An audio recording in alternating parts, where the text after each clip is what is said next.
시편을 보겠습니다. 시편은요, 시들의 노래, 모음책이죠. 시들의 모음책. 시들이라고 하는 것이 왜 모음책이 필요할까? 원래 시가 있고 모았다라는 거예요. 시를 쓴 사람이 있고 모아서 편찬한 사람이 있다라는 거죠. 편찬자가 있고 시인이, 기록자가 시인이 있고. 그래서 시편을 이해할 때는 이 편찬자의 입장도 생각하고 시 본연의 의미, 시인의 의미도 살펴봐야 됩니다. 그리고 왜 편찬이 됐을까도 알아야 되죠. 사실은 다윗이 시를 썼을 때 그 시가 하나님을 향한 성전에서 예배 때 사용될 노래로서 기대하고 쓴 것이다는 아니거든요. 그런데 왜 그렇게 모여졌을까? 그것을 갖다가 후대에 성전 예배 형식으로 사용하기 위해서, 성전 예배 때에 하나님을 계속해서 경배하기 위해서 불려진, 그렇게 모아지고 편찬이 됐다라고 하는 것들이 우리가 시편을 볼 때 기본적으로 우리가 전제해야 되는 부분입니다. 그리고 바로 들어가서 보겠습니다. 히브리어로 테일림이라고 합니다. 시들의 책, 찬양의 책이라고 하는데 헬라어로는요 풋살모입니다. 반주에 따라 부르는 시라는 거예요. 그러니까 헬라어 70인역 성경이 번역이 된 게 3세기, BC 3세기경이 시작이 됐다고 그랬죠. 토라라고 하는 5권의 책이 가장 먼저 번역이 됐고요. 그 다음에 시편들이 번역이 되기 시작을 해요. 근데 이것들을 번역을 하면서 헬라어로 풋살모이라고 했다라는 거예요. 풋살모의 의미가 뭐냐면 반주에 따라 부르는 시, 무슨 얘기예요? 예배 때 불려졌다라는 거죠. 주전 3세기에 BC 3세기경부터 이미 성전 예배 때 사용하는 시편들이 있었다라는 거고, 그 시편들을 모아서 성악곡 책을 만들듯이 이 시편 책이 편찬이 된 거다라고 생각하시면 됩니다. 그래서 편찬된 이유는 예배를 위해서, 하나님께 영광을 돌리기 위해서, 찬양을 하기 위해서였구나라는 것을 우리가 이 헬라어 제목, 이 풋살모이를 통해서도 알 수 있습니다. 시편들은요, 이 시편에만 시들이 있지 않아요. 성경에도 다양한 시들이 있는데, 이 시들은 이 시편에 포함이 안 됐다. 그 얘기는, 그 시들은 하나님께 찬양용으로 불려지기에는 우리 편찬자가 그것을 갖다가 걸러냈다라는 얘기죠. 이것은 예언으로, 혹은 이것은 율법으로 남겨져 있고, 다른 것으로 사용되고, 굳이 이걸 갖다가 하나님 찬양하는 데서 사용하기에는 내버려 두자, 이런 입장이었다는 거죠. 그러면 어떤 시들이 있냐면요, 하나님을 찬양하는 노래 가운데 출애굽 당시에 모세의 노래가 있고 미리암의 노래도 있죠. 그리고 이제 교훈의 목적으로 신명기에서 모세의 노래가 또 있습니다. 그리고 아가서 같은 경우는 노래 중에 노래, 쉬르 하시름에서 아가서가 있죠. 사랑의 노래도 있고요. 예언자의 노래도 있습니다. 하박국의 기도, 우리 하박국 3장 1절에서 19절 마지막 3장의 이야기가 시작할 때 표제가 있잖아요. 시기온옷에 맞춘 선지자 하박국의 기도, 이 표제가 있어요. 그런데 표제가 이 노래라는 거예요. 노래. 이 시기온옷이라고 하는 것에 맞춰서 불러야 된다라는 거죠. 피할 수 없는 심판의 애가도 있습니다. 예레미야 애가도 있고 아모스의 애가도 있어요. 이 애가도 노래죠. 노래. 우리 신약에도 노래들이 있어요. 마리아 창가가 있고 사가랴 예언이 있고, 그리고 계시록에 보면 새 노래, 보좌 앞에서 부르는 새 노래가 있고, 14장에 시온사에서 불려주는 새 노래가 있습니다. 아마 같은 새 노래라고 생각되는데, 어쨌든 이런 것들이, 시들이 우리가 시편 외에도 성경에는 있지만, 시편은 하나님께 찬양 불려지는, 성전에서 노래, 예배용으로 사용하기 위해서 편찬이 됐다. 그럼 노래용으로만 의미가 있느냐? 그것은 아닙니다. 이 시편이 언제부터 사용되어졌는가라고 볼 때는요, 70인역이 번역되기 이전부터 사용되어졌을 뿐만 아니라 신약 성경을 보면 신약 성경에도 우리가 이것을 참고할 수 있는 부분들이 있는데요. 시편, 이 풋살모이가 신약에서 5번이 사용되어지는데, 누가복음 20장 42절에 보면요, 시편에 다윗이 친히 말하였을 때 주께서 내 주께 이르시되라는 말이 있다라는 거예요. 헬라어로 보니까 여기 비블로 풋살몬이라고 해서 비블로 풋살몬이라고 하는 말이 나오는데, 여기 보면은 이 책이라고 하는 비블로는 단수로 되어졌고, 이 풋살몬이라고 하는 건 복수예요. 단수, 두루마리에 여러 시들이 모아져 시들을 기록해 놓은 하나의 두루마리가 있는데 라는 뜻이에요. 그러니까 시들이 모아진 풋살몬, 이 두루마리가 있는 거죠. 사도행전에 보면은요, 어떻게 나오냐면 시편 둘째 편에 기록한 바와 같이 너는 내 아들이라 오늘 너를 낳았다라는 말이 나와요. 이게 헬라어로 보면은요, 토 풋살모 게그랍타이 토 두테로라고 되어져 있는데, 이 풋살모라고 하는 게 여기선 단수예요. 여기서 단수고, 게그랍타이라고 하는 기록됐다라는 말이고, 토 두테로가 이제 두 번째 편 단수예요. 그러니까 하나의 두루마리에 단수로 두 번째 있는 시다라는 거죠. 이게 시편 2편의 이야기예요. 시편 2편에 있는 이야기. 그러니까 이미 신약 시대 때 헬라어로 번역된 70년 성경이 어떻게 해요? 5권의 책으로 나눠져서 이 시편이라고 하는 것이 두루마리로 만들어져서 당시에 이미 읽혀졌다라는 것을, 사람들이 그것을 이미 알고 있었다라는 것을 우리가 알 수 있는 거죠. 예. 그럼 그 시라고 하는 것이 이게 편찬이 돼서 한 권의 책이 그렇게 되어졌지만 기록자라고 하는 것을 본다면 다 달라요. 편찬자가 아니라 더 오래된 거죠. 뭐 4세기 전에 보면 이 표제, 이 시편에는 표제가 있는데 그 표제에 보면 저자가 나오는데 다윗이 75편을 썼고 아삽이 12편, 고라가 11편, 솔로몬이 2편, 그리고 헤만이 1편, 에단이 1편, 모세도 1편이 있어요. 그리고 익명, 무명으로 된 게 47편이 되어져 있습니다. 그래서 1권에서 3권까지가 기록자들 중심으로 되어져 있고 4, 5권에는 거의 다가 무명으로 되어져 있어요. 근데 이 표제라고 하는 게 우리가 성경을 보면은요, 이렇게 보시면 성경에 보면은 17편 위에 보면 다윗의 기도 이렇게 써 있잖아요. 요게 이제 다윗의 기도, 이게 표제라고 하는 거예요. 18편을 보니까 되게 많아요. 여기 보시면 여호와의 종 다윗의 시, 인도자를 따라 부르는 노래, 그리고 여호와께서 다윗을 그 모든 원수들의 손에서와 사울의 손에서 건져 주신 날 그 다윗이 이 노래의 말로 여호와께 아뢰어 이르되, 요게 표제라고 하는 건데, 제가 예전에 그러니까 신학교 가기 전에 성경을 보면서 이거는 성경책의 이 성경책 출판사에서 이걸 설명을 해놓은 거구나 그렇게 알았어요. 근데 그게 아니라 여러분들 이게 마소라 본문에 보면 이 표제가 마소라 본문에 실려 있어요. 모든 시편에 이게 있어요. 그러니까 마소라 본문을 보면 절이 없거든요. 장절이라고 하는 구분이 없는데 이 마소라 본문에서는요, 한마디로 말해서 이 표제가 1절이라고 생각하시면 돼요. 근데 이것을 번역하면서 우리가 이제 성서공회에서 번역할 때 표제라고 해서 이 시편의 제목으로 삼기 위해서 이것을 구분을 해놨어요. 시의 노래의 시작은 우리가 보는 1절부터 노래가 시작이 되니까, 그러니까 그 시의 서론격, 설명격으로 되어져 있는 부분이 마소라에 있어요. 그래서 이 마소라에 있는 본문을 가져다가 시를 구분을 해놓은 거예요.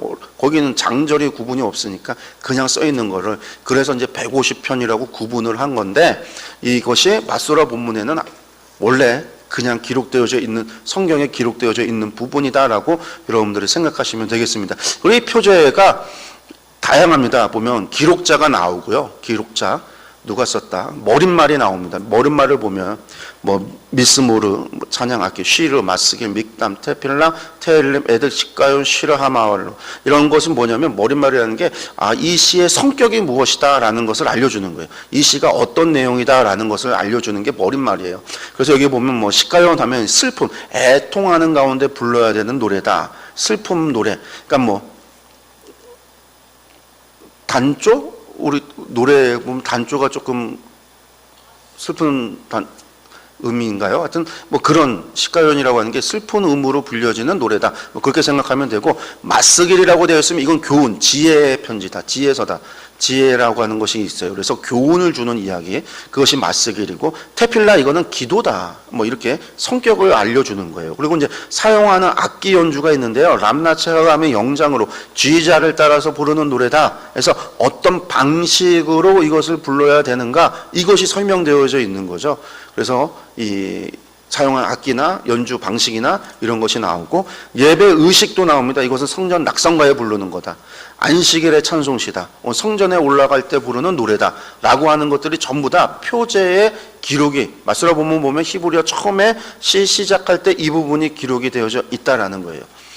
그래서 이제 이것을 통해서 150편의 시를 갖다가 우리가 구분할 수 있겠죠.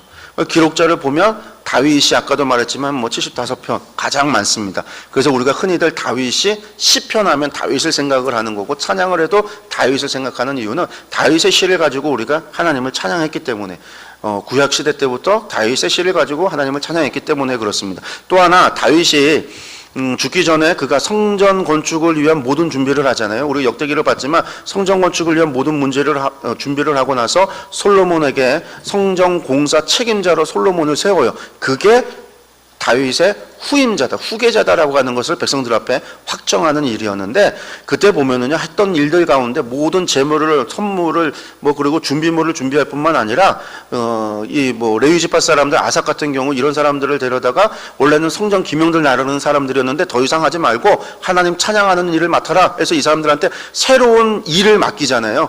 그들에게 감당해야 될 사명을 주는 거예요. 그전에는 성막이 이동했기 때문에 성막 이동하는 것을 준비했어야 되지만 이제 성전을 치니까 성전을 관리해야 되잖아요. 그래서 이 사람들이 성전 경비병도 하고 성전을 마당도 쓸어야 되고 성경 창고도 정리를 해야 되고 거기서 또 하나님을 예배하고 찬양하는 일도 해야 되고, 그래서 이런 성전에서 드려지는 제의를 위해서 이 레위인들에게 새롭게 그들에게 사명을 준 사람이 다윗이에요. 그것을 정한 사람이.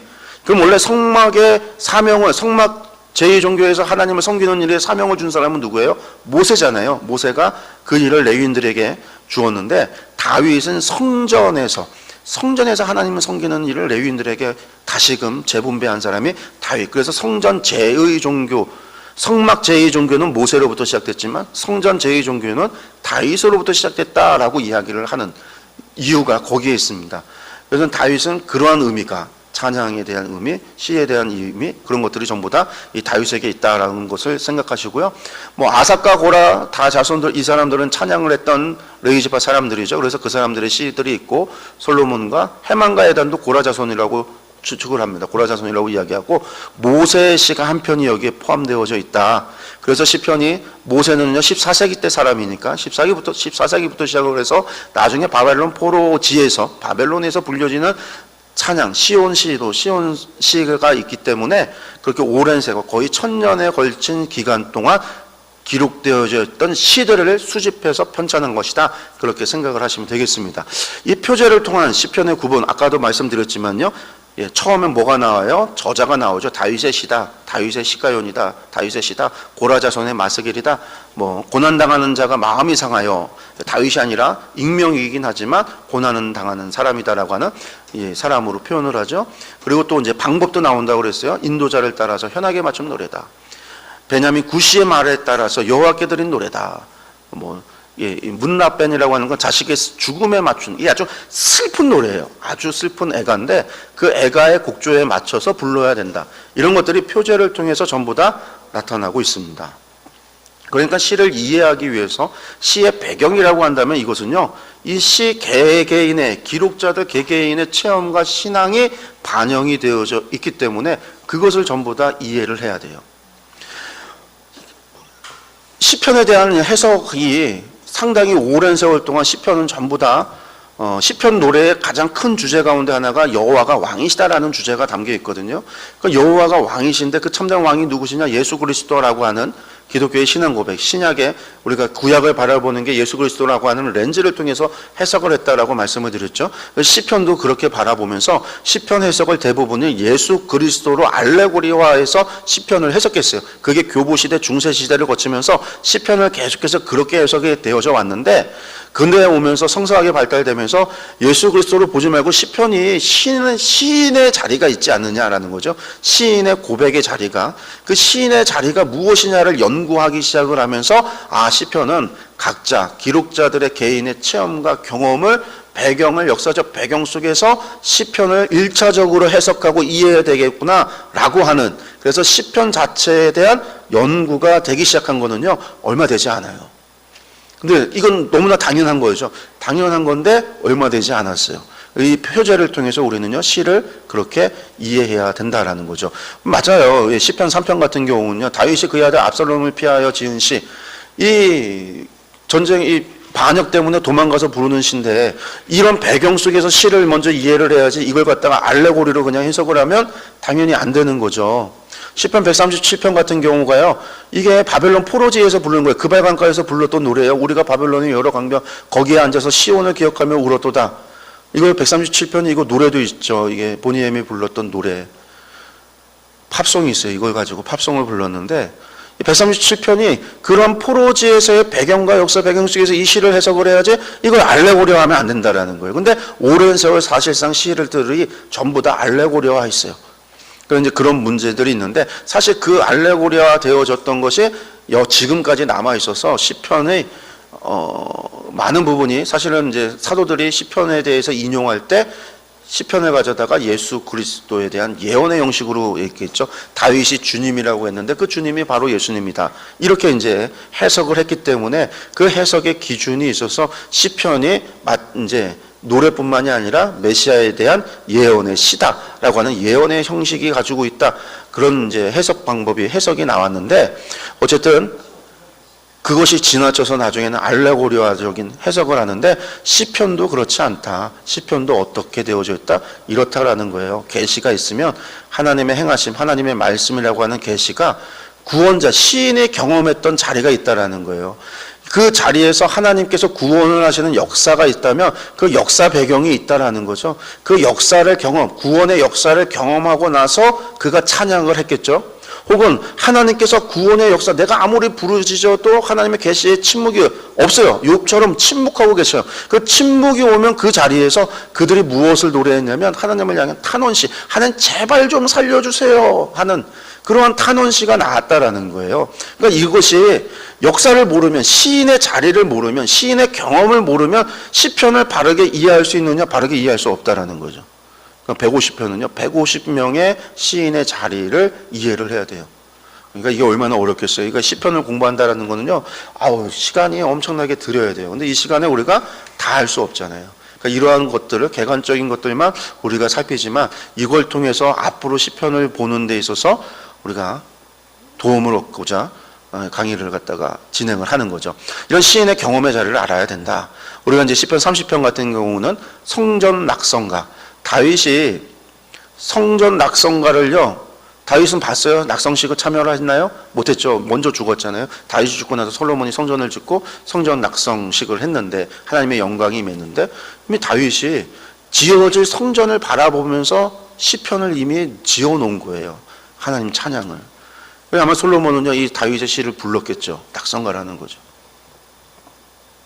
이건 이제 찬양식입니다. 하나님의 구원 역사, 하나님의 찬양, 하나님에게서 일한, 그러니까 구원 역사라는 게 꼭 구원하셨다 그것만이 있는 게 아니에요. 어떤 일이 이루어지는 하나님께서 행하신 일들, 그것에 대한 찬양이에요. 찬양식. 탄원시는 뭐냐? 하나님의 침묵이라고 그랬잖아요. 13편 같은 경우 다윗이 이야기를 해요. 여호와여, 어느 때까지니까, 언제까지 나를 영원히 잊으시나이까. 침묵이 지금 오래도록 이어지고 있다라는 거죠. 주의 얼굴을 나에게서 어느 때까지 숨기시겠습니까? 그러니까 침묵을 경험하는데, 침묵 경험하니까 이제 하나님 버리고 나 다른 우상 섬길래 저기 마루도 찾고 저기 단무스 찾고 지금 그런 이제 그나스를 찾고 해서 다른 우상들을 찾는 게 아니라 그 탄원하는 가운데에서도, 하나님의 침묵 가운데서도 하나님을 부르짖고 하나님을 찾는 거예요. 그래서 탄원시는요, 항상 마지막에 어떻게 끝나냐면요, 하나님, 그럼에도 하나님을 내가 믿습니다. 내가 그럼에도 하나님을 신뢰합니다. 그래서 저는요, 죽을 때까지 하나님 찬양할 거예요. 그렇게 끝나요. 그래서 탄원시는 탄원을 다 얘기하면서도 마지막은 신뢰와 찬양, 다짐. 나 그래도 결코 신앙을 버리지 않을 겁니다. 하나님, 침묵 계속 하셔도요, 저 절대로 포기 안 해요. 하나님 계속 찬양할 거니까 하나님 두고 보세요. 그런 이제 탄원시가 그런 내용이다라는 거예요. 그래서 이런 배경들이 찬양과 탄원이라고 하는 시편은 크게 이 두 가지의 하나님의 침묵과 하나님의 구원하심이라고 하는 경험 속에서 이루어졌다라는 것을 배경으로 한다는 걸 기억하시기 바랍니다.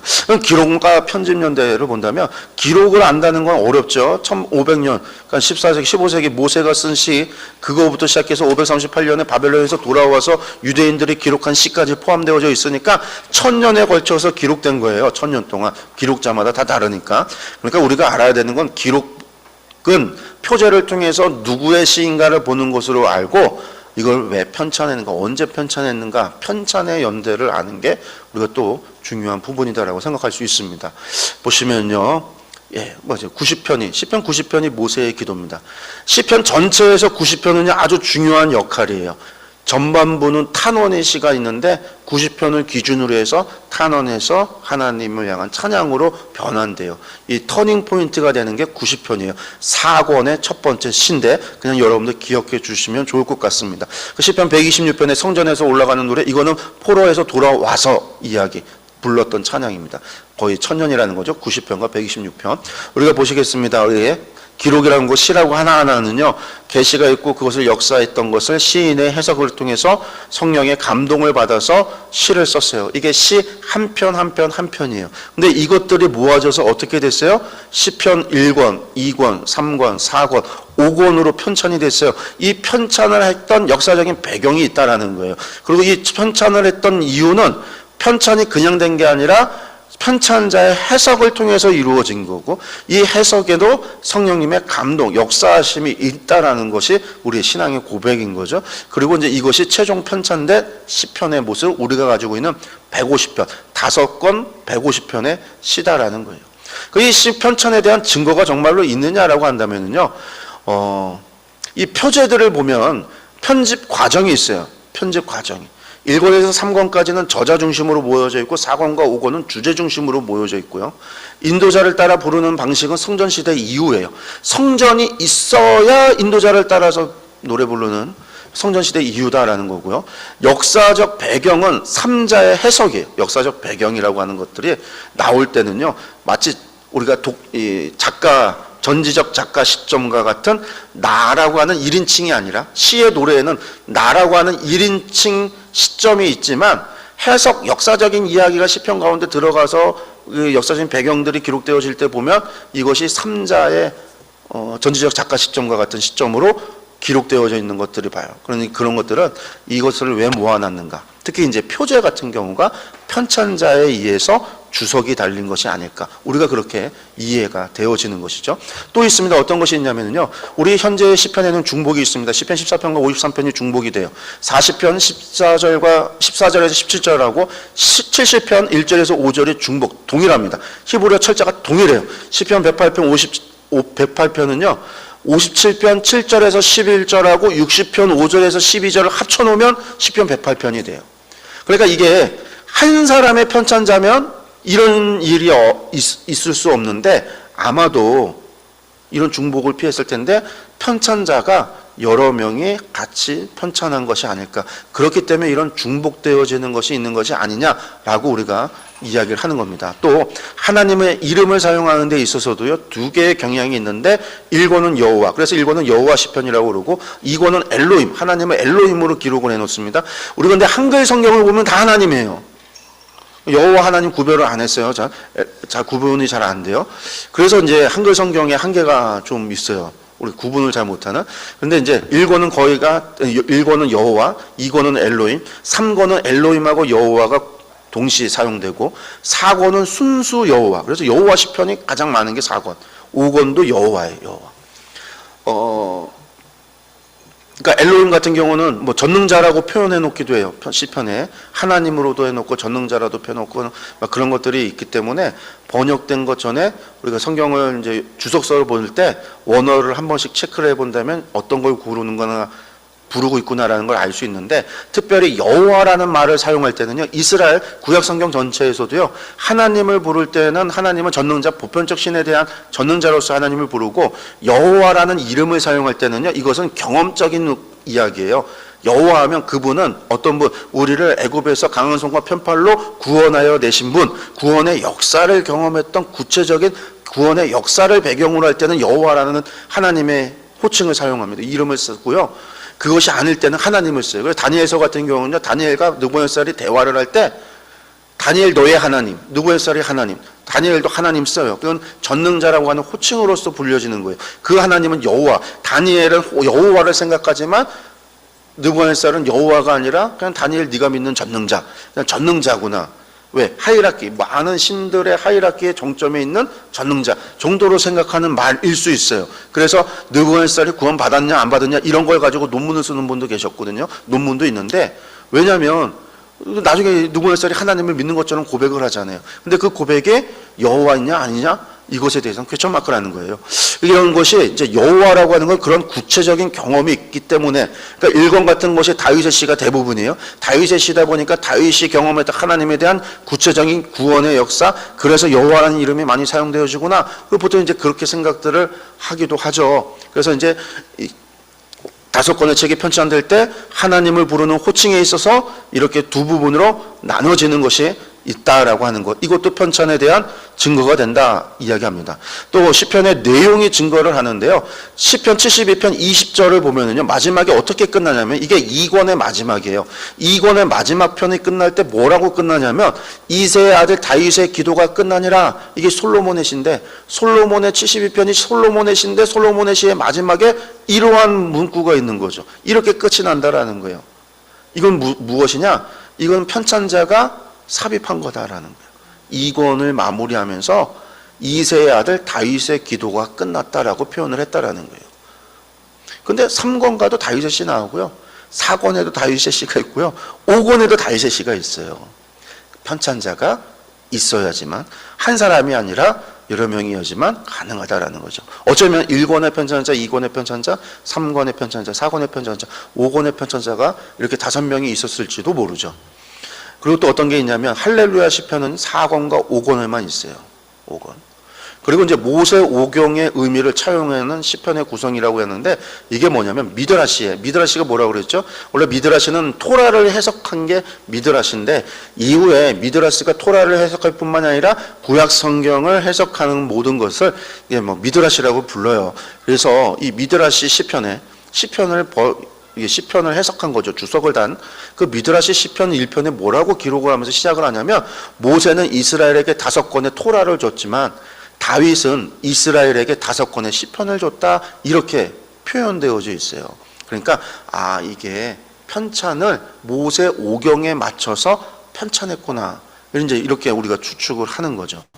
그럼 이런 최종 편집은 언제 되어졌을까라고 이야기할 때 주전 538년 이후에, 538년이 시편 126편이 538년에 기록된 시편이거든요. 그러니까 이거 이후에야 최종 완성이 되어졌겠구나라는 걸 알 수 있죠. 주전 4세기 마렵입니다. 그러면 우리가 70인역이 언제부터 번역이 시작했다고요? 주전 3세기죠. 그러니까 완성되고 나서 얼마 없어서 뭐가요? 이게 이제 번역이 되게, 그렇기 때문에 이제 70인역의 시편의 모습이 그대로 담겨 있을 수 있는 겁니다. 그리고 이제 포로 후기에 배열, 이 편집이 완성됐기 때문에 어떤 상황을 배경으로, 편찬자의 역사적 배경이 뭐냐? 탄식의 상황, 고난이 지속되고 있는 상황, 우리 욥기에서 말했던, 제가 말씀드렸던 그런 고난이 지속되고 있는 상황 속에서 시편이 편찬되어졌기 때문에 여기에 뭐가 많이 있을까요? 침묵의 상황이 많이 노래되는 거예요. 하나님의 침묵의 상황이 많이 노래된다는 것은 고난을 배경으로 한 시가 많다라는 얘기죠. 고난을 배경으로 하는 시가 많다라는 얘기는 어떤 시가 많다는 걸까요? 탄원의 시가 많다라는 거예요. 우리가 시편이고 찬양이니까 하나님 찬양, 이게 많은 것으로 생각을 해요. 150편의 시 가운데 대부분이 찬양시일 거다라고 생각을 하는데, 여러분들 그렇지 않고요. 거의 3분의 2가 탄원시예요. 하나님 왜 침묵하세요? 하는 탄원시가 거의 3분의 2예요. 그만큼 탄원이 많다. 왜? 시대적 배경을 반영하기 때문에, 욥과 같은 시대를 반영하기 때문에 고난을 주제로 한다라는 거예요. 시편도. 고난 속에서 그럼 무엇을 얘기하는 걸까요? 하나님 어떻게, 우리가 시가가 무엇을 우리에게 제공해 준다고요? 하나님 경외하는 법과 하나님 사랑하는 법을 우리에게 말씀해 주고 그 교훈과 지혜를 전해 준다고 그랬죠. 시편은 그 단원 속에, 고난 속에서 하나님을 경외하는 방법을, 경외하는 법을 알려주는 거예요. 그들의 시를 우리가 노래하며, 그들의 시를 가져가 찬양을 우리도 찬양하며, 그들의 기도를 가져다가 우리도 그 기도를 하면서 우리 상황 속에서 다윗이 그 고난을 이겨냈듯이 우리도 이겨내기를, 하나님의 도움을 간구하는 이 침묵이 어서 끝나기를, 그러한 마음이 담겨 있다라는 것이죠. 여러분들 이런 것을 기억해 주시기 바랍니다. 기록 목적 보겠습니다. 하나님에 대한 하나님의 백성의 올바른 응답을 보여주기 위함이다. 어떻게 응답할 거냐? 하나님의 구원 역사를 경험했을 때 어떻게 응답할 거냐? 하나님의 침묵을 경험했을 때 어떻게 응답할 거냐? 친구들처럼 찾아가서 너 죄가 있어서 그러니까 빨리 회개, 이렇게 할 거냐? 이러면 안 되죠. 위로가 안 되죠. 제가 어렸을 때 다녔던 교회에요, 전도사님, 할머니 전도사님이 계셨는데요, 이분이 얼마나 몸이 건강한지 한 번도 병원 같은 데 가본 적이 없어요. 그러니까 아픈 걸 몰라요. 이분이 신방 가서 아픈 사람 위로한다고 신방 가서 하면, 이야기하면은요, 항상 하는 얘기가 죄져서 병든 거야, 빨리 회개해. 맨날 그 얘기예요. 위로가 됐을까요? 안 됐을까요? 위로가 안 되죠. 근데 이분이 하도 건강하셔서 그랬어요. 오래오래 사셨는데. 근데 그런 게 위로가 안 된단 말이에요. 위로가 안 되죠. 위로가. 고난 가운데. 욥의 이야기. 욥이 경험했던 게 그거잖아요. 너 죄가 있어서 그렇다는 거. 시편, 우리는 시의 노래를 통해서 위로를 얻어야죠. 나만 고난 받는 게 아니라 다윗 왕도 이런 고난을 당했구나. 다른 사람들도 이런 고난 받는 사람들이 있었구나. 그들도 그 속에서 그럼에도 하나님을 향한 신뢰함을 놓지 않고 하나님을 찬양하고 나갔구나 라고 하는 걸 바라보면서 힘을 얻는 거죠. 이게 시편의 기록 목적이에요. 그리고 하나님을 경외하는 이들의 신앙의 보존을 하고 전수하기 위해서, 그 고백 안에 뭐가 있어요? 여호와께서, 하나님께서 진정한 이스라엘의 왕이시다. 그게 시편의 주제예요. 그래서 제왕시라고 하는 등극시, 제왕시 이런 시들이 많이 있는 이유가 하나님이 왕이시다라는 것을 이야기하고 노래하는 거고요. 이 하나님이 왕이시다라는 얘기가 결국은 예수 그리스도의 관점으로 바라볼 때 신약에서 사도들이 무엇으로 고백했냐면 그 왕이 예수님이시다. 그래서 시편은요, 신약에 와서는요, 마치 예언의 노래처럼 되어진 거죠. 해석이 됐다라는 거. 그리고 하나님의 백성은 고난 속에서 하나님을 신뢰해야 된다라는 걸 말해주고 있고, 하나님의 말씀을 묵상하는 민족이어함을 보여준다라는 거죠. 그래서 시편의 시작은 무엇으로 시작하죠? 하나님의 말씀을 주야로 묵상하는 사람이 복이 있다라는 거예요. 복이 있는. 하나님을 경외한다는 것은 그 말씀을 주야로 묵상하며 살아가는 사람들이에요. 그렇게 묵상하면서 어떤 상황 속에서도 하나님을 찬양하며 살아가는 사람들이 하나님을 경외하는 사람이에요. 그래서 시편의 시작은 하나님의 말씀을 묵상하는, 그 말씀은 토라죠. 토라를 묵상하며 하나님의 말씀을 묵상하며 살아야 된다라는 것. 다양한 삶 속에서만 하나님에 대한 노래, 찬양과 신앙적인 교훈을 전달하기 위해서 공적 예배에, 이게 어쨌든 시편은 예배 때 사용하여지기 위해서 천찬된 거니까요. 공적 예배용으로 사용되어졌다라는 겁니다. 첫 편은 1편 복 있는 자의 삶을 이야기하고 끝편이 이제 150편이죠. 여호와, 호흡 있는 자마다 여호와를 찬양하라. 그래서 1편과 150편 마지막 시작과 끝 이 두 가지가 사실상 서론과 결론인데, 서론의 이야기가 시작이 뭐냐면 복 있는 것이 무엇이냐? 하나님의 말씀, 율법을 가지고 율법을대로 살아가는 사람이 복이 있는 사람이고, 그러한 사람의 삶의 모습은 어떤 모습이어야 되냐면 하나님을 찬양하며 살아가야 된다. 율법을 마음에 품고 여호와를 찬양하며 살아가야 된다. 욥기에 나왔던 거죠. 하나님의 말씀을 마음에 품어라. 마음에 품고 하나님을 찬양하면. 그게 시편이 이야기예요. 시편. 우리가 전체 보기 들어가서 보면요, 시편은요, 150편, 1편에서 150편까지 1권에서 5권까지인데, 실제로 서론, 본론, 결론이 구분되어집니다. 서론은요, 시편 1편과 2편이 전체, 시편 150편 전체의 서론이 1편과 2편이고, 그리고 1권의 서론 역할도 해요. 1권의 서론. 그래서 2편이 2편만 잘라서 1권의 서론이다 이렇게 얘기하기도 하는데, 어쨌든 전체 서론이 1편과 2편이고 결론은요 146편에서 150편까지가 결론인데, 이게 대할렐시, 할렐루야로 시작하는 시예요. 하나님을 찬양하라. 그렇게 그 할렐루야 시의 결론도 150편이기 때문에 아까 이제 1편과 150편 말씀을 드린 거고, 서론과 결론이 그렇고 본론이 3편부터 145편까지가 본론이다. 그리고 이제 보시면은요, 1권부터 5권으로도 우리가 나눠지고, 1권은 여호와 시편이다. 그리고 이제 2권과 3권의 일부가 엘로힘 시편이고, 3권의 일부는 처음은 엘로힘 시로 시작해서 여호와의 시로 끝나고, 4권과 5권 전부 다 여호와 시편이다. 이렇게 이제 구분하기도 합니다. 다시 한번 보면은요, 시편 전체가 어떻게 표현되어졌다고요? 5권의 시로 편찬되어졌다고요. 이 시편이 배열되어지는 것에도 의미가 있다라는 거죠. 5권의 책으로 구분이 되고 5권의 순서로, 그러니까 시편의 1편이 그렇게 서론의 역할을 하는, 전체의 서론의 역할을 하는 것이라고 한다면 그렇게 해석을 해서 편찬을 해놓은 거예요. 그러니까 배열에도 순서가 있고 배열에도 의미가 있다라는 걸 알 수가 있는데, 그 배열에 대한 것을 우리가 좀 살펴보면은요, 시편은 독립적이지만 이게 주변 시들과 의미적으로 연결이 되어져 있어요. 오늘은 전체적인 부분을 150편, 10편까지 다 들어가서 살펴보지 못하기 때문에 그렇지만, 시편이 몇 권 단위로 묶여져서 한 권 안에 단위로 묶여져서 교차대칭 구조로 표현되어지거나, 탄원시는 탄원시대로 모아지고 찬양시는 찬양시대로 모아지고, 아까 말씀드렸듯이 146편에서 150편까지 할렐루야시, 대할렐시로 묶여지고 하듯이 이렇게 주변시들과 의미적으로 묶여져 있다. 한 권 한 권으로만 의미적으로 묶여져 있을 뿐만 아니라 몇 편씩, 10편이 의미적으로 묶여져 있기도 하고 5권이 묶여져 있기도 하고, 그런 식으로 묶여져 있다라고 하는 것이 배열에도 순서가 있다라는 거예요. 배열에도 의미가 있다. 뿐만 아니라 각 권은 1권, 2권, 3권, 4권, 5권은 마음으로 시작을 해서 찬양으로 끝이 나요. 마치 한 권이 끝날 때마다 송영으로 끝나듯이 찬양으로 끝나고, 시작할 때는 마음과 관련된 이야기로서 시작이 됩니다.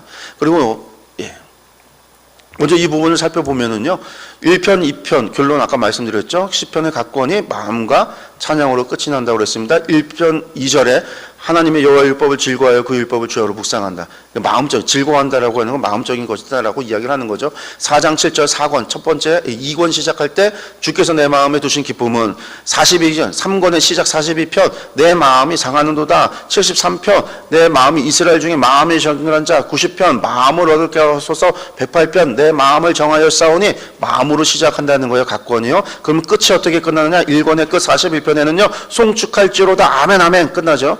송영으로 끝나요. 찬용으로 끝나요. 42편 마지막 찬송할지어다 온 땅에 그의 영광 충만할지어다. 아멘 아멘. 89편 3권의 마지막에 여호와를 영원히 찬송할지어다. 아멘 아멘. 106편 마지막 찬양할지어다 모든 백성들아 아멘 할지어다. 할렐루야 할렐루야 시로 끝나죠. 150편 마지막 호흡이 있는 자마다 여호와를 찬양할지어다. 할렐루야. 예, 이렇게 권이라고 하는 것도 시작과 끝에 마음과 찬양으로 끝나요. 여러분들 마음이 왜 중요할까요? 말씀을 마음에 담아야 되겠죠? 예. 의도적으로 배열을 했다라는 거예요. 또 두 번째, 시편 전체는요, 기록자별, 주제별로 혹은 연대순으로 볼 수 있다고 말씀드렸습니다. 보시면은요, 시편은 1편에서 3권은 다윗, 고라, 아삽 중심이고요. 탄원시가 많아요. 탄원시 대부분이 1, 2, 3권에 있습니다. 4권과 5권은요, 주제별로 모아져 있고요. 순례시, 할례시가, 할렐루야시, 찬양시가 많아요. 4, 5권의 중심은 찬양시가 많아요. 1, 3권은요, 1에서 3권은 탄원시가 많다라는 거예요. 이거 연대기 순으로도 우리가 배열을 찾아볼 수가 있는데요. 1, 2편이 시편 전체의 서론이라고 그랬죠. 1권에서 3권까지는요, 다윗으로부터 시작이 돼서 바벨론 멸망까지의 역사적인 배경을 가지고 있어요. 다윗 왕권, 솔로몬의 왕권, 그리고 분열 왕국, 그리고 멸망까지 이르는. 그래서 1권, 2권, 3권의 탄원시가 많은 거예요. 침묵에 고난이 많아요. 특별히 1권은 다윗의 시가 중심이죠. 다윗으로부터 시작이 되기 때문에 고라, 아삽으로 이 신하들의 시로 넘어가면은요, 왕국 시가 많은 거죠. 그리고 마지막 3권은요, 바벨론 멸망까지 많아요. 제가 교회 개척하고 시편을 가지고 새벽 예배 설교 강의 설교를 시작해서 시편을 가지고 했는데요. 몇 년을 해도 1권 이제 몇 절 끊어서 했으니까 짧게 했는데요. 새벽마다 좀 좋은 메시지를 전하고 싶은데 말씀이 새벽마다 읽는 말씀이 탄원인 거예요. 주여 언제까지 침묵하실 겁니까? 언제까지 나를 돌아보시지 않습니까? 막 저주시 막 이런 게 나와요. 1권이 끝나고 2권이 되면 좀 달라질까? 1권은 그래도 찬양시가 좀 있었는데 2권 가니까 이 단원시가 더 많아요. 그래서 2권시 할 때 힘들어요. 언제까지일까? 3권에 가서는요, 이게 한 3년 지났을 거예요. 3년 지나서 3권이 시작이 되는데 이제는 좀 괜찮겠지 했는데 3권이 클라이막스 더 심한 거예요. 왜? 3권이 바벨론 멸망을 배경으로 하고 있거든요. 막 저주시, 탄원시 이게 아주 잔뜩 들어있어요. 전부 다 그래요. 근데 새벽마다 그 얘기를 갖다가 읽고서는 말씀을 전해야 되니까 이거 도저히 3년 반에 포기. 새벽에 이거 안 되겠다. 다른 걸로 해야 되겠다. 포기해 버렸어요. 그때 또 이제 나중에 한 1년 지나고서는 다시 시편 하던 것도 이어서 해야지. 시편 또 하다가 어떻게 하다가 정말 3권을 끝내고 4권으로 넘어갔는데 4권 넘어가니까 그래도 좀 낫죠. 그래도 거기에도 탄원시가 좀 있어요. 왜냐하면 바벨론 포로 길을 4권은 바벨론 포로 생활을 배경으로 하기 때문에. 그래서 하나님 우리 좀 구원해 주세요라는 이야기의 고백이 많아요. 5권 가야 이제 회복 돌아오는 찬양시가. 그래서 우리가 기쁨의 찬양, 감사의 시 이런 것들이 대부분요 5권에 나와요. 5권에. 그리고 1권에 다윗이 고난받을 때, 고난받지 않을 때, 우리 시편 23편 같은 경우는 고난받는 이야기가 아니잖아요. 순례시인데 성전에 올라갈 때 뭐 부르는 시다 뭐 그렇게도 이야기하기도 하는데 표제에 나와 있는 건 아니지만 구분하는 사람들 가운데 뭐 그렇게 이야기하기도 하지만 어쨌든 그런 시들이 있어서 1권에는 그래도 찬양시가 조금씩 뭐 20편, 25편에 성전에 올라가는 노래에서 뭐 문들아 머리들라 이런 찬양도 있고 그렇지만 대부분 70%가 탄원시거든요. 5권 가야 이제 찬양시들이 많은 거죠. 이런 것들이 연대기 순으로 역사적인 편찬의 배경이 1권은 다윗, 2권에서는 왕조, 3권에서는 멸망, 4권은 포로, 5권은 회복이라고 하는 그런 배경을 하고 있기 때문에 그렇습니다. 그렇게 모아놨다라는 거예요. 그렇게 넘어가겠습니다. 시편 1편 전체가 복 있는 사람, 서론이라는 거죠. 서론. 그래서 의인의 길에 대해서 이야기하고, 시편 2편에도 왕에 대한 제왕시인데 내가 나의 왕을 내 거룩한 산 시온에 세웠다라고 하면서 여호와께 피하는 사람에 다 복이 있다. 이게 전체의 서론이라는 거예요. 서론. 그리고 이런 연대적인 배경은요, 90편에서 흐름이 바뀐, 탄식에서 찬양으로 멸망됐으니까요. 그 다음에 이제 90편에서 하나님의 구원을 요청하면서 찬양으로 변화되는 게, 90편을 중심으로 사권의 시작이 90편이고, 아까 말씀드렸습니다. 90편은 모세의 시입니다. 모세의 시. 마치 애굽에서 이스라엘을 구원했듯이 바벨론에서 그들을 구원할 노래, 모세의 시를 중심으로 40편을 터닝포인트다라고 하는 거, 이건 여러분들 기억을 하시면 좋을 것 같습니다. 그리고 마지막 150편이 시편 전체의 결론, 할렐루야라고 시작해서 할렐루야를 끝나면서 호흡이 있는 자마다 여호와를 찬양하라, 이렇게 배열이 되어져 있다라는 겁니다. 이걸 가지고 이제 표를 만들면 이렇게 볼 수가 있어요. 그래서 1, 2, 3권은요 기록자별로 되어져 있고, 이때 왕을 중심으로 한다면 인간의 왕 다윗이 모범적인 어떤 이상적인 왕이죠. 그 주제별로는 진정한 왕은 하나님이시다라고 해서, 사실 시편의 왕은 인간의 왕 다윗이 모습을 가지고 있는 그런 모습이지만 진정한 왕은 하나님이시다, 이렇게 시편은 발전되어져 가고 있고요. 각 권의 시작은 마음, 끝은 찬양으로 끝난다라는 것, 여호와 시편, 엘로힘 시편, 순수 여호와 시편, 여호와 시편, 이런 식으로 되어져 있고, 역사적인 배경이 1, 3권이 이스라엘의 통일국가에서 분열까지 멸망까지 가는 거고, 4권은 바벨론 포로 시대, 5권은 귀환 시대, 이런 것들을 배경으로 이렇게 구분이 되어진다라는 것들을 여러분들 보시면 되겠습니다. 시편의 유형을 보면은요, 여러 가지 양식으로 나눠져요. 그리고 이 양식을 처음으로 나눈 사람이 군케르라고 하는 사람인데, 유형을 나눠서 탄식시, 찬양시, 회상시, 신뢰시, 감사시 이렇게 다 나눴지만 결국은 이거예요. 이거 아까도 보여드렸던 시인의 경험이 하나님의 구원의 역사하심과 침묵이라는 두 개로 나눠지고, 크게 보면 그래서 찬양시, 하나는 탄원시로 구분이 된다라는 거죠. 이게 다시 본다면 이렇게 표현할 수 있어요. 이스라엘은 하나님께서 행하심은요, 오경과 역사서를 통해서 우리에게 오경, 하나님의 율법, 약속을 주시고 말씀을 주시고요, 역사서 속에서 하나님께서 이스라엘을 구원하시는 역사들이 나오잖아요. 출애굽을 통해서 구원하시고 이스라엘이 가나안 땅을 정복하는 역사 속에서 나타나고, 다윗 왕국 시기의 정복을 통해서 나타나고, 많은 전쟁의 공격과 위협 속에서 하나님께서 구원하심의 역사들이 나오죠. 하나님께서 일하심, 행하심이라는 것이 있고, 예언서에는 하나님의 말씀이 나오죠. 하나님께서 이야기하시는 이스라엘을 향한 말씀이 나와요. 그것에 대한 이스라엘의 응답이 나오는데, 다양한 역사 속에서 그들의 반응이 나오잖아요. 회개도 나오고, 회개하지 않고 무시하고 도리어 예언자를 죽이기도 하고 하나님께 찬양도 하고 나오는데, 시편을 통해서 고백되어졌다라는 것은 결국은 하나님의 구원을 경험하는 찬양시와, 하나님은 이렇게 일하심과 하나님의 메시지, 말씀을 주시는 이 두 가지로 하나님이 역사하신다고 한다면, 이것을 경험하는 방식이 하나님께서 구원을 역사하시고 하나님께서 응답해 주시는 그런 경험을 통해서는 찬양시로 응답을 하고, 하나님이 아무것도 안 해주세요. 아무것도 안 해주세요. 욥기처럼 아무 말씀도 안 하세요. 예언자를 통해서 말씀도 주시지 않아요. 그런 침묵을 경험하면 탄원시로서 응답했다. 그래서 이스라엘의 응답이라고 하는 것이 찬양과 탄원이다. 가장 크게 두 가지로 나눠진다. 이것을 여러분들 기억하시면 되겠어요. 그래서 크게 보면 탄원시와 찬양시로 구분이 되는데, 찬양시에는 찬양시, 감사시, 순례시, 시온시, 제왕시, 취임시, 등극시라고도 하고요. 지혜시도 여기에 포함이 되고, 이제 할렐루야시, 이런 것들이 다 찬양시에 포함이 되고요. 탄원시에는요, 탄원시가 있고 저주시도 있어요. 저주하는, 다윗이 저주하는 시도 있는데 저주시도 탄원시고요. 감사시도 나와요. 탄원하는데 나는 하나님 감사, 하나님 침묵하셔도 저는 감사합니다라는 그러한 감사시가 있어요. 이거는 탄원시에 속하는 감사시. 하나님의 구원하심에 대해서 감사하는 것은 찬양시에 속하는 찬양시가 있고요. 그리고 신뢰시가 있어요. 탄원시는 대부분이 신뢰시예요. 왜냐하면 탄원시가 마지막에 탄원만 하고 끝나면 그것은 의미가 없어요. 탄원하지만 그래도 저는 여전히 하나님 신뢰합니다라는 신뢰의 신앙 고백이 반드시 포함돼야 돼요. 이때 이러한 신앙의 신뢰의 고백이 주를 이루는 시는 신뢰시로 또 구분을 하는 거예요. 그리고 하나님의 참회시, 하나님 침묵 가운데 제가 하나님 앞에 회개한다라고 하는 참회시가 있습니다. 그러니까 참회시 이후에 용서받은 것은 시에는 포함되지 않는 거죠. 그 뒤의 일이에요. 그러니까 다윗 같은 경우가 간음해서 첫 번째 아들을 얻었다가 죽었을 때 그가 하나님 앞에 탄원했던 눈물로 침상을 띄운다는 엄청난 그 거의 중국 사람들처럼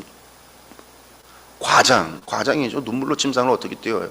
뭐 그런 제가 이제 뻥이나 허풍을 쓰려고 했다가 좀 너무한 것 같아서 그건 속된 말이라 과장이라는 말로 표현했는데, 어쨌든 그 참회시가 있는데 그 참회시는 그 뒤에 하나님이 응답은 용서하심인데 응답은 없잖아요. 시편 안에는 사무엘서에는 응답하심이 나오지만, 새롭게 솔로몬이라는 아들을 주셨다라는 응답이 나오지만 시편 자체에는 없어요. 그래서 여기가 침묵시에 속한다라는 거예요. 그러니까 전체적으로 이렇게 보시면 탄원시와 찬양시다. 그러니까 우리가 탄원시와 찬양시만 좀 구분을 할 줄 알고 볼 수 있으면 시편을 구분하는데, 배경을 이해하는데 어렵지 않겠죠. 탄원시라고 하는 거는요, 어쨌든 시편 유형 가운데 가장 많이 나오고요. 요 탄원시라고 하는 거는 요 앞위에서 나오는 저주시, 감사시, 신뢰시, 참회시를 빼낸 순수 탄원시를 얘기하는 거예요. 큰 범주에서의 탄원시가 아니라 그렇게 얘기를 하면 3분의 1이라는 건 그런 의미입니다. 하나님이 계시지 않은 것, 불평, 여호와가 신실하신 분이고 미쁘신 분임을 확신하는 내용이 포함되고, 애가나 구원이나 변호를 요청하는 그런 간구가 들어가 있어야 되고, 이 탄원이 공동체의 민족의 탄원이냐 개인의 탄원이냐, 그러니까 경험이 개인의 경험이냐 공동체의 경험이냐에 따라서 나눠지고, 탄원시, 저주시, 신뢰, 감사가 다 포함이 된다. 보시면 개인 탄원시가 있고 공동체의 탄원시도 있는데, 이런 탄원시의 구성 요소가 이렇게 되어 있습니다. 하나님을 부르고요, 그리고 불평을 얘기하고, 그리고 신뢰, 그럼에도 하나님 신뢰합니다라는 고백이 나와요. 그러니까 불평은 대부분 이런 거예요. 하나님 어느 때까지입니까? 침묵이 어느 때까지 지속될 겁니까? 어느 때까지 저를 외면하시렵니까? 아까 봤죠. 그런 것이 불평에 해당하는 것이고요. 이제 그럼에도 불구하고 이제 신뢰의 고백, 그리고 이제 간구, 탄원이 나오고 확신하는 신뢰의 말이 나와요. 그리고 마지막은 언제나 찬양으로 끝납니다. 이 탄원시가 중요한 게요, 시편의 많은 부분이 탄원시라고 그랬죠. 한 73분의 2가 탄원시라, 전체 탄원시라고 이야기할 때 그만큼 예배 형식의 탄원시가 중요한 역할을 하고요. 우리의 예배 형식이 여기에서 나왔어요. 여러분들 볼까요? 예배로의 부름, 우리가 예배의 기본적인 요소가 예배로의 부름, 하나님을 부르는 것으로 시작을 하죠. 그리고 일반적인 고백의 기도가 나옵니다. 그리고 이제 신조, 사도신경을 하고요. 그리고 이제 회중기도 혹은 주기도문이 있고요. 설교가 있고, 마지막에 찬양이나 송영으로 끝나는 거. 우리가 대부분 우리가 예배 형식이 이렇잖아요. 아무리 짧게 하더라도 예배 시작할 때 예배로 부름이 있고, 회개 기도가 있고, 신앙의 고백이 있고, 설교가 있고, 찬양과 송영으로 끝나는 게, 이게 탄원시의 구조에서 나왔어요. 탄원시의 구조에서. 그만큼 탄원시는 중요하게 작용을 하는 거죠. 예. 이거 제가 안 보여드렸군요. 이렇게 되어지는 겁니다. 제가 PPT를 안 넘기고 설명을 드렸네요. 예. 이게 탄원시다. 탄원시. 그리고 이것이 어디에서 나온 거라고요? 하나님의 침묵을 경험하는 것이 전부 다 여기에 저주시, 참회시, 신뢰시가 포함된다. 저주시는 뭐냐면 하나님께 신뢰를 고백하는 도중에 곁들여서 뭘 하냐면 자신의 원수에 대해서 저주를 하는 거예요. 그리고 혹은 복수심을 보여줘요. 그래서 이런 게 저주시에 포함이 되고요. 참회시라고 하는 것은 죄가를 돌아보면서 하나님과의 관계를 회복하기 위해서 부르는 게 참회시고, 신뢰시는 여호와에 대한 신뢰의 확신을 표현하는, 탄원시 가운데서도 하나님에 대한 신뢰가 발전이 된 내용이 많은 그런 시들이 신뢰시다라고 보시면 됩니다. 찬양시를 보면은요, 하나님의 광대하심과 능력을 찬양하는 거죠. 하나님의 역사하심을 찬양하는 겁니다. 그래서 두 가지 유형이 있는데, 서술적인 찬양과 하나님의 성품을 찬양하는 두 가지가 나와요. 서술적인 찬양이 먼저 있는데, 이 서술적인 찬양이 뭐냐면 하나님의 속성을 노래하는 거예요. 하나님의 성품을 노래하는 거고요. 그리고 이제 선언적인 찬양은 뭐냐면 하나님께서 행하신, 시인이 직접 경험한 것을 가져다가 선포하는 거예요. 나 이런 경험을 했다, 하나님 나를 이렇게 구원해줬다, 간증과 같이. 이게 선언적인 찬양이에요. 넓은 의미에서 찬양시에 속하는 게 제왕시, 등극시, 시온시, 창조시가 포함이 된다. 서술적인 거, 선언적인 것을 보면요, 서술적인 것은 하나님의 일반적인 속성이다라고 말씀드렸죠. 하나님은 이런 분이시다, 하나님의 창조하심에 대해서 노래하거나 뭐 이런 것들이 이제 서술적인 찬양에 해당이 됐고, 하나님의 신정과 하나님의 존재에 대한 찬양들, 이런 것들이 전부 여기에 포함이 되고요. 구조를 보면 찬양으로 초대를 부르고요, 찬양할 이유, 하나님은 이런 분이시다라는 이유를 제공하고, 그리고 이 찬양에 대한 결론으로 끝납니다. 선언적인 것은 저자, 시인이 당하는 고통의 이 특별한 경험을 노래하는 거죠. 그래서 자신의 상황이 지금 어떻게 바뀌어졌는가를 노래하는 게 선언적인 시예요. 그래서 내가 구원해 주심에 대한 것을 갖다가 노래하고, 마지막에 감사를 선포하는, 대표적인 게 뭐 시편 30편과 같은 시다라고 생각을 하시면 되겠습니다. 이것은 전부 다 구원을 경험했다. 그래서 구원을 경험했으니까 감사시도 표현하겠죠, 있겠죠. 당연히 찬양시에는 하나님의 구원하심에 대한 감사하는 노래. 근데 감사시는 몇 개 안 돼요. 시편 150편 가운데 감사시는 한 10편 정도밖에 안 돼요. 그만큼 탄원시가 많이, 역사적인 배경 자체가 고난의 상황 속에서 불려지기 때문에 많다라는 걸 알 수가 있습니다. 순례시가 있습니다. 올라가는 노래라고 하는데, 예루살렘으로 올라가는 절기 때 불려지는 노래들이 있습니다. 이때 순례시도 찬양, 하나님의 구원을 노래하는 거고요. 혹은 서술적인, 하나님을 왜 우리가 신앙 서술 올라가면서 하나님을 왜 찬양해야 되는가? 하나님은 창조주시기 때문에, 하나님은 사랑이 많으시기 때문에, 하나님은 우리를 구원하셨기 때문에, 이러한 이제 이유를 가지고 부르는 노래가 순례시입니다. 제왕 라고 하는 것도 있는데, 통치하는 왕을 노래하는 것, 시편 2편 같은 게 제왕시인데, 그러니까 하나님이 왕이시다, 서술적인 선언인 거죠. 그런 것들이 찬양시. 취임시, 등극시인데, 하나님께서 이스라엘뿐만 아니라 모든 나라의 왕으로서 묘사되어지는 것이 등극시예요. 보통 이런 것들도 이제 하나님의 서술적인 시가 돼요. 할렐시, 그러니까 탈무드 랍비나 문화 축제일에 부르는 노래들이 할렐시인데, 이런 할렐시에도 서술적인 그런 찬양들이 많이 있습니다. 그다음에 이제 지혜시나 이런 것들이 좀 있는데요. 우리가 찬양시하고 유형에서 이제 탄원시로 다 구분을 하고, 그 내용으로 좀 들어가서 보면 경험과 그런 것 전에 이후에 이제 지혜시로 구분해서 교훈을 전달하는 목적으로 쓰여져 있는 지혜시도 한 27편이 있습니다. 이런 것들을 우리가 시편 유형으로 좀 구분을 하고 찬양시라고도 표현할 수 있는데, 한번 체크하시고 보시면 되겠고, 시편 가운데 또 이제 문학적인 형태에 따라서 아크로스틱이라고 해서 이 알파벳인 거죠. 이제 9, 10, 25, 34, 37, 111, 112, 119, 145 해서 이 9편이 아크로스틱입니다. 우리가 대부분 110편, 119편으로 알고 있어요. 이 히브리어 자음 27개의 알파벳을 8행씩 해서 기록되어졌기 때문에 176절로 기록되어졌죠. 이 아크로스틱 같은 경우는 대부분 암기를 목적으로 해요. 암기를 목적으로 기록이 되고, 암기로 목적으로 하는 이유는 뭐냐면 교육의 목적이에요. 신앙을 전수하기 위해서, 교육을 위해서. 그러니까 이것도 지혜서에 포함이 될 수가 있겠죠. 아크로스틱은 그런 특징을 가지고 있다라는 거 기억하시면 되겠습니다. 다시 보시면요, 이런 유형들을 가지고 150편의 시가 만들어져 있습니다. 다시 정리하면요, 서론, 시편의 전체 1, 2편이 서론이고요, 본론이 3편에서 145편까지인데, 1권에서 2권은 다윗과 초기 왕정 시대를 배경으로 하고, 3권은 예루살렘 멸망과 포로되어짐을 배경으로 하고, 4권은 포로 시기를 배경으로 하고, 5권은 포로 귀환과 회복을 배경으로 한다. 이게 중요합니다. 그리고 결론이 146편에서 150편, 그리고 시편 전체의 결론이다라는 거예요. 그 서론에서의 중요한 건 율법과 왕, 이것이 핵심입니다.